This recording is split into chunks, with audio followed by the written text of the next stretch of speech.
कहीं आप भी तो उन लोगों में से नहीं हैं जो कर्ज की समस्या से परेशान हैं, जो समय पर ईएमआई नहीं भर पा रहे हैं, या जो कर्जदारों से परेशान होकर अपने मोबाइल का स्विच ऑफ कर लेते हैं।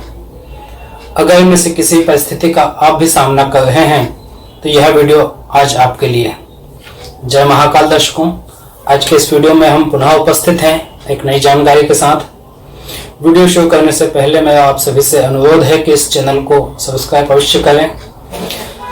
कर्ज योग जन्म कुंडली में होता है तभी व्यक्ति कर्ज लेता है और उसको चुकाने का योग भी जन्म कुंडली में ही होता भी है। कभी कभी वो योग एक्टिव नहीं हो पाता है तो इसलिए कर्ज की समस्याएं बनी रहती हैं। समस्या तो आपको हर कोई बता देगा, लेकिन समस्या का समाधान इस वीडियो में मैं आपको वीडियो के अंत में जरूर बताऊंगा। आप वीडियो को पूरा देखें, अंत तक बने रहें, धैर्य रखें। मैं अवश्य आपको कर्ज से छुटकारा पाने का उपाय बताकर ही जाऊंगा। वीडियो शुरू करने से पहले कोई भी सामान्य से जो उपाय हैं वो सभी के लिए हैं, कॉमन उपाय हैं, लेकिन फिर भी आप अपनी जन्म कुंडली किसी विद्वान ज्योतिष को अवश्य दिखा लें, क्योंकि हर व्यक्ति के कुंडली में कर्ज के योग, कर्ज की समस्या अलग अलग ग्रह के कारण होगी, तो इसलिए उपाय भी सबके लिए अलग अलग ही होंगे। लेकिन कुछ कॉमन उपाय मैं आपको बताऊंगा जो बहुत ही अनुभूत हैं, कई लोगों ने किया है और उनको सफलता भी अवश्य मिली है। जन्म कुंडली में कर्ज के होने के मुख्यतः कुछ योग होते हैं, जैसे कि मंगल के कारण कर्ज का योग बनता है। अगर आपकी जन्म कुंडली में मंगल अस्त है, नीच राशि में है, 6, 8, 12 घरों में है, कम अंश का है, शत्रु के साथ युत या दृष्ट होकर बैठा है, तो आपको मंगल की महादशा, अंतरदशा या प्रत्यंत दशा में कर्ज का सामना अवश्य करना पड़ सकता है। दूसरा कर्ज होने का कारण है छठा घर। जन्म कुंडली में छठे घर को ऋण भाव कहा गया है। अगर छठे भाव में पाप ग्रह बैठे हैं, जैसे कि शनि, राहु, केतु, मंगल, या छठे घर का स्वामी कहीं पीड़ित है, अस्त है, नीच का होकर बैठा है, शत्रु से युत या दृष्ट है, कम अंश का है, या वर्गों में भी वो दुर्बल है, तो भी आपको कर्ज का सामना करना पड़ सकता है। तीसरा कर्ज होने का कारण है व्यय भाव। अगर व्यय भाव में पापी ग्रह बैठे हैं या व्यय भाव का स्वामी 6, 8, 12 घरों में बैठा है, तो भी आपको अधिक खर्च करने की आदत के कारण कर्ज लेना पड़ सकता है। आपके खर्च तो अधिक होंगे, लेकिन उतना पैसा आपके पास नहीं होगा तो आप उधार लेकर खर्च करेंगे। इससे भी आपको कर्ज की स्थिति बन सकती है। कुछ अन्य कारण है, जैसे धन भाव का कमजोर होना। अगर आपका धन भाव कमजोर है, धन भाव में पापी ग्रह बैठे हैं या धन भाव का स्वामी कमजोर है, तब भी आपको कर्ज की स्थिति का सामना करना पड़ सकता है। इसके अलावा आय भाव भी अगर पीड़ित है, आय भाव का स्वामी कमजोर है, या आय भाव में भी पापी ग्रह बैठे, क्षमा चाहता हूँ, आय भाव में पापी या कुग्रह बलवान होकर अगर बैठते हैं तो वो अच्छा ही फल देते हैं। लेकिन आय भाव का स्वामी का कमजोर है तो आपको कर्ज की स्थिति का सामना करना पड़ सकता है, क्योंकि आपके जितने खर्च होंगे उतनी आपकी अगर आय या आमदनी नहीं होगी तो आपको कर्ज की स्थिति का सामना करना पड़ सकता है। इसके अलावा आजीविका भाव, अगर आजीविका भाव भी कहीं से कमजोर है, पीड़ित है, तब भी आपको कर्ज की स्थिति का सामना करना पड़ सकता है, क्योंकि आपका कार्य उतना अच्छा नहीं चलेगा जितने कि आपके खर्चे हैं। तो ये कुछ जन्म कुंडली में कॉमन योग है जिनके कारण कि व्यक्ति को अपने जीवन में कर्ज की स्थिति का सामना करना पड़ता है। कर्ज की स्थिति एक बहुत ही भयावह स्थिति है। मैंने कई लोगों की कुंडलियों में देखा है कि अच्छे संपन्न घर के लोग वहम और अदूरदर्शिता के कारण कर्ज तो ले लेते हैं, लेकिन उसको चुका नहीं पाते हैं और वो कर्ज सोसा के मुख की तरह बढ़ता जाता है। और आपकी आमदनी हनुमान जी के शरीर इतनी छोटी छोटी होती है कि वो उस कर्ज के ईएमआई या उसका ब्याज तक नहीं पटा पाता है। तो ये बहुत ही भयावह समस्या है जिससे आजकल हर कोई परेशान है। लेकिन आप चिंता ना करें, मैं इसी वीडियो में इसका समाधान भी बताऊंगा और आप करेंगे तो निश्चित ही आपको लाभ अवश्य होगा। मैं यह तो नहीं कह रहा हूँ कि 100% आपका कर्ज ही उतर जाएगा, क्योंकि ये तो मैं तभी कह सकता हूँ जब मैं आपकी कुंडली को देखूंगा। लेकिन हाँ, ये कॉमन उपाय है जिनको करने से हर किसी के जीवन में धन का आगमन अवश्य होगा। चलते हैं, बढ़ते हैं उपाय की ओर। अगर मंगल के कारण आपके जीवन में कर्ज की स्थिति बन रही है, ऋण की स्थिति बन रही है, तो मंगल का उपाय आपको अवश्य करना चाहिए। जैसे कि हनुमान जी की आप पूजन करें, मंगलवार का उपवास करें, कुछ समय के लिए भूमि पर अवश्य बैठें। साथ ही अगर ज़्यादा ही भयावह स्थिति है तो उज्जैन में भगवान शिव का एक प्रसिद्ध मंदिर है, मंगलनाथ मंदिर उसको कहते हैं। आप भगवान बाबा मंगलनाथ की शरण में जाइए और वहाँ जाकर हर मंगलवार को एक भात पूजन होती है, आप वहाँ जाकर भात पूजन अवश्य कराइए। कैसा भी कुंडली में मंगल का दोष हो, मांगलिक दोष हो, मंगल के कारण कर्ज की स्थिति बन रही होगी, तब भी वहाँ पूजन कराने से इस समस्या से या मंगल जनित पीड़ा से आप अवश्य ही मुक्त होंगे। कई लोग हुए हैं और वह उनके जो संस्मरण सुनता हूँ तो मुझे लगता है कि ये बहुत ही चमत्कारिक स्थान है। वैसे जो उज्जैन तो बाबा महाकाल की नगरी है, वहाँ के राजा महाकाल हैं, वो अपनी प्रजा को कभी भी दुखी नहीं देखते हैं। तो आप अवश्य उज्जैन जाइए और महाकाल के भी दर्शन कीजिए।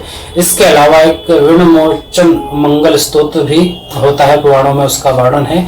आप ऋण मोचन मंगल स्तोत्र का पाठ कीजिए, तब भी आपको कर्ज से अवश्य ही मुक्ति मिल जाएगी।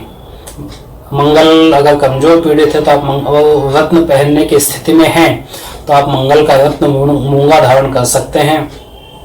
और हनुमान जी का पूजन तो आप कर ही सकते हैं। मंगल के जप करने की स्थिति में हैं तो आप मंगल के जप भी अवश्य कीजिए। मंगल के बीज मंत्र, उसके वेदोक्त मंत्र या तांत्रिक मंत्र का आप जप कीजिए। जो भी आप मंत्र जप कर सकते हैं उसका जप कीजिए, निस्संदेह आपको लाभ होगा। अगर छठे घर के कारण कर्ज की स्थिति बन रही है तो आप छठे घर से संबंधित उपाय कीजिए। अगर उसमें बैठे ग्रह आपको पीड़ा दे रहे हैं तो उनके दान कीजिए। अगर षष्ठे से ही पीड़ित है तो उसको बल देने के उपाय कीजिए। षष्ठेश के जो देवी देवता हैं उनके जाप कीजिए, उनका पूजन कीजिए। ऐसे ही अगर आपके जीवन में वे भाव के कारण कर्ज की स्थिति बन रही है तो आप वे भाव का भी उपाय कीजिए। सबसे पहले तो वे भाव के उपाय में अपने अनावश्यक खर्चों को कम कीजिए।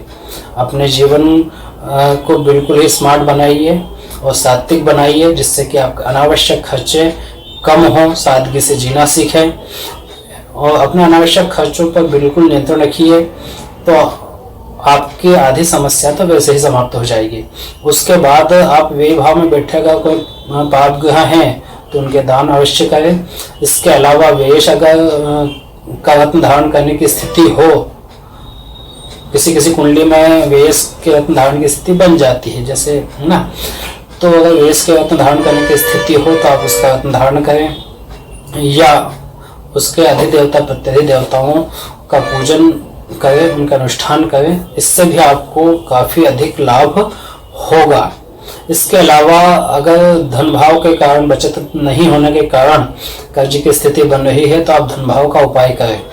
धन भाव में बैठे ग्रहों का उपाय करें, उनका जप करें। या रत्न धारण करने की स्थिति में ग्रह हो तो उनका रत्न धारण करें, जप करने की स्थिति में हो तो उनका जप भी करें। ऐसे ही आय भाव एवं आजीविका भाव से संबंधित ग्रहों के उपाय करें, जिससे कि आपको कर्ज से मुक्ति मिले या कम से कम आपका कर्ज रहे या भगवान चाहे आपका कर्ज पूरी तरह से उतर जाए। विस्तार से तो मैं तभी बता पाऊंगा जब मैं आप में से किसी की भी ऐसे व्यक्ति की कुंडली देखूंगा तो उसको सटीक उपाय भी बता सकता हूँ। जीवन में हमारे सनातन धर्म में धन की अधिष्ठात्री देवी माँ लक्ष्मी है। अगर लक्ष्मी जी की कृपा हो जाती है, उनकी कृपा का एक अंश मात्र भी, कृपा की दृष्टि की किरण भी अगर आप पे गिर जाती है तो आपके जीवन में धन की कोई कमी नहीं होगी। तो आप माँ लक्ष्मी को प्रसन्न करने के उपाय कीजिए। उनकी कृपा अगर आप पर हो जाती है तो आपके पास फिर धन ही धन होगा। लक्ष्मी जी को प्रसन्न करने के कुछ उपाय मैं यहाँ आपको बता रहा हूँ जो बहुत ही सटीक एवं अनुभूत उपाय हैं, जैसे कि श्री सूक्त का पाठ, कनकधारा स्तोत्र का पाठ। कनकधारा स्तोत्र के बारे में तो यहाँ तक कहा गया है कि भगवान शंकराचार्य ने एक निर्धन के यहाँ कनकधारा के स्तोत्र के माध्यम से धन की वर्षा तक करवा दी थी। तो आपको इतना तो मिल ही सकता है कि आपकी रोजमर्रा की आवश्यकताएं पूरी हो जाएं। अब शिव सूक्त के उपाय में, शिव सूक्त का उपाय जो है वो आप ऐसे समय पर करें कि उसकी जो 16वां दिन हो वो अमावस्या को पड़े।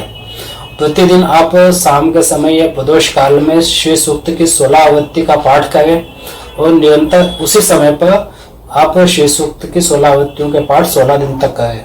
और दिनों की संख्या का जो गणित है वो ऐसा रखें कि 16वां दिन अमावस्या को हो। फिर आप उसका दशांश हवन करें, दशांश मार्जन, दशांश तर्पण और उसका दशांश ब्राह्मण भोजन अगर करवा सकें तो अवश्य कराएं। यह श्री सूक्त का पूर्ण अनुष्ठान हो गया। इसमें आप माँ लक्ष्मी के बीज मंत्रों का संपुट भी अगर लगा सकते हैं तो बहुत ही उत्तम है। अगर आप यह सब नहीं कर सकते हैं तो किसी भी विद्वान ब्राह्मण से आप यह करवा सकते हैं। इसके अलावा आप माँ लक्ष्मी के बीज मंत्र का जाप भी कर सकते हैं। शुक्रवार को उपवास भी कर सकते हैं। लक्ष्मी का पूजन अपने घर पर कर सकते हैं।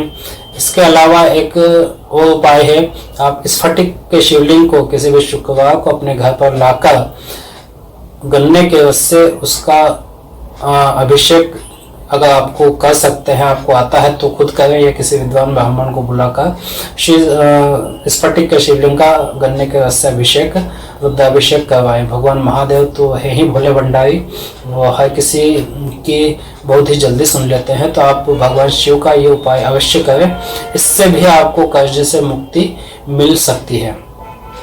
इसके अलावा लक्ष्मी जी की प्रतिनिधि महिलाएं होती हैं, तो आप महिलाओं को गिफ्ट दें, उनका सम्मान करें, कन्याओं को पूजन करें, उनको भोजन कराएं।